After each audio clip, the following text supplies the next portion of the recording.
खम्मा गणिसा हुकम तो स्वागत है मेरे 4-5 दिन के ब्लॉग में, जहाँ पर मैंने सिर्फ छोटी-छोटी क्लिपें ही निकाली है। तो ये मैं गई थी मेरे पीहर, तो वहाँ से मैं गई थी मेरे स्कूल जहाँ पर मैंने 10th तक की पढ़ाई पूरी की है। और फिर वहाँ से मैं और मेरी मम्मी दोनों गए थे हम मार्केट, और वहाँ पर हमने कपड़ों की शॉपिंग की और कुछ घर का सामान भी लेना था तो वो भी लिया।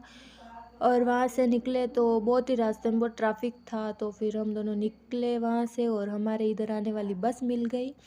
और वो बस इधर रेलवे स्टेशन घूम के आ रही थी, तो मैंने भी रेलवे स्टेशन देख लिया उदयपुर का, जबकि ये पहले नहीं था। अभी नया ही बना है, हाल ही में लॉन्च हुआ है हमारे उदयपुर में। और बहुत ही अच्छा लग रहा था ये। और फिर हम शाम को घर पर आए और हम गए थे शादी में। मेरी फ्रेंड की शादी थी, तो मेरे पापा ने छोड़ दिया था भाई बहन दोनों को, तो ये मेरे भाई और मैंने सेल्फी ले ली साथ में। फिर अगले दिन मैं आई थी मेरे घर पर, और फिर वहाँ से हम गए थे दस्तूर प्रोग्राम में। मेरे देवर की सगाई की है वहाँ पर, जहाँ पर दस्तूर नहीं किया था पहले, तो फिर हम गए थे दस्तूर प्रोग्राम में। और ये मेरे सासू जी ने चुनरी ओढ़ा करके फिर वो तिलक दस्तूर किया, और फिर उसके बाद में मैंने उनको पताई वताई खिला के ड्रेस व्रेस ये करवा दी। और शाम को फिर हमारे यहाँ आए थे नाई, जो हमारे इधर लगन लेकर आते हैं। तो ये मेरे काका ससुर जी है, कोई था नहीं घर पे, और इनको भी खेत से बुलाया।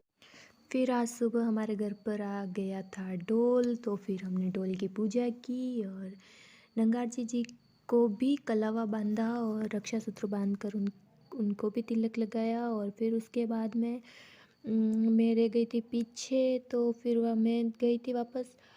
उधर मेरे बुआ सासू जी के वहाँ पर भर रहे थे गणगोज, तो उधर पथवारी माता जी है तो वहीं पर कर रहे थे। और ये 5 जने मिलकर पथवारी माता जी को चुंदड़ ओढ़ा रहे थे। और फिर उसके बाद में मेरे सासू जी ने की थी पूजा पथवारी माता जी की।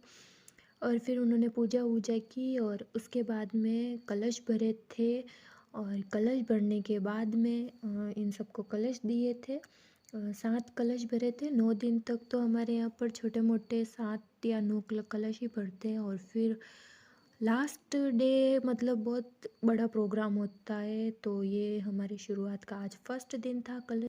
तो ये मेरे घर पर आ गए, और ये हमारा घर ज़्यादा दूर नहीं है, मतलब मेरे बुआ सासू जी का घर मेरे घर के सामने ही है। तो फिर उधर से कलश लेकर आ गए थे और सब लोग घर पर बैठे। उसके बाद में फिर मैंने और मेरे भाई साहब ने बनाई चाय। और देखकर बताइए कैसा लगा मेरा व्लॉग। थैंक